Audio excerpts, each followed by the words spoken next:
Hey guys, how's it going? So it's about 9:30 on a Thursday morning, and I just got home from the school drop-off, and I was about to feed my sourdough starter, and I thought I should share this because I don't know how about you guys, but sourdough used to really intimidate me, and I was reading in the instructions and recipes for it, and it just seemed like such a time-consuming, resource-heavy method of making bread that I didn't really feel motivated to take it on. But after some research and experimentation, I have found a system that works for me. It's easy and it's not as resource heavy, and I'm just in a routine, and that makes it super easy. And we get one loaf of bread a week, and for my family of three, that's enough. It's a breakfast in the morning. We don't eat a ton of bread, so that one loaf of bread is just perfect for us. So here's how I do it. I thought you might be interested to know as well. It's so easy. I've literally got my starter, which has been sitting in the fridge for a week, feeding away on itself. And I have two empty little jars, glass jars. I've got plain white flour. I've got my kitchen scale. I've got a spoon and a chopstick. So all I do when I am ready to get my bread process started for another week is I get my starter. I've got my scale. I'm just going to put the first jar on and zero it out. And basically all I'm going to do is put equal parts starter, flour, and room temperature water into this jar. So my end recipe needs 1/4 cup of starter. So not a lot because it's just one loaf of bread. So I'm going to start, I'll start with the starter. And I'm just going to give it a little stir. And I'm going to pour like 25 grams of starter into my first jar. And so I'm watching the numbers change. 24, 25, that's it.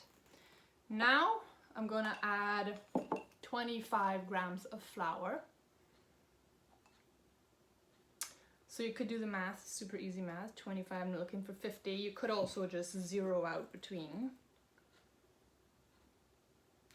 Perfect, 50. And then the water, and literally I just grab my kettle, which I know it's room temperature. This is not hot water. It's room temperature water. I'm just going to add another 25, so I'm getting up to 75 here, 65, 68, 75. And then I give this a stir. And so what we're looking for is a paste. Now when I first started making my starter, I was trying just to like eyeball it, and you know, going by people's descriptions of what the starter should look like, and I realized you need to have a scale and you need to weigh it, because otherwise, like, I was having such a hard time getting a sourdough starter started. So literally we're looking for like a paste like that. So that's one. And I'm gonna do my second one right away. So this first one, I'm literally, like, the chopstick is so nice. It's just really clean kind of method of stirring that. So I'm just gonna put that there. And this is my first one. I'm just gonna put a lid on it, not screwed tightly. And this is just gonna sit on my counter for the day. And then tonight I'll be making bread. So anyway, this sits room temperature for a day. I'm just gonna go, because I've got all my stuff out already, I'm just gonna go ahead and make my starter mix that's gonna go back in the fridge and live there for a week until the next time I wanna make bread. So probably like in a week. So again, same thing. I'm gonna do 25,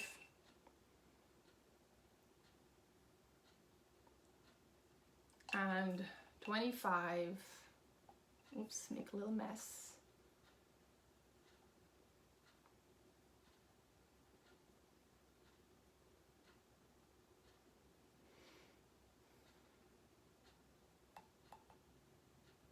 Okay, and then 25. So I'm guessing, you know, if you want to make 2 loaves of bread, well then double it. Okay, so you'll be doing 50, 50, 50. I'm looking for 75, 73,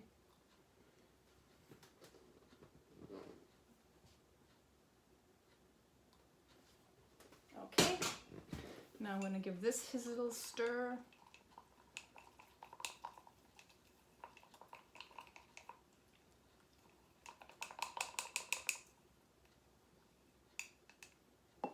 Put a lid on it. And this guy goes into my fridge. Like that. You can forget about him for a week. So basically, like I was saying, this guy is going to do his rising throughout the day, and then what I do is in the evening around 9 o'clock before I go to bed, then I go through like the whole dough making process, and then that dough sits overnight and it does its bulk rise, and then in the morning I'll just do its second rise, which is basically happening in a basic bread pan. When I first started making the sourdough, I was doing that kind of round rustic country loaf that you do inside the Dutch oven, or like the, you know, the cast iron pot with the lid. And honestly, like that bread just didn't suit my stomach at all. It just felt so heavy to me. And then really on the second day, I just found it too hard even for my teeth.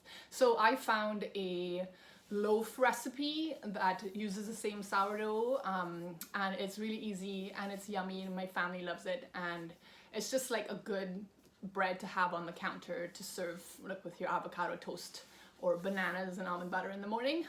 So that's what really works for us. So I wanted to share that little demo of the sourdough starter. It doesn't require a lot of flour, it doesn't require a lot of time. It's just once a week you get into your rhythm, and it's actually really easy. So anyway, hope that helps somebody. Love you guys.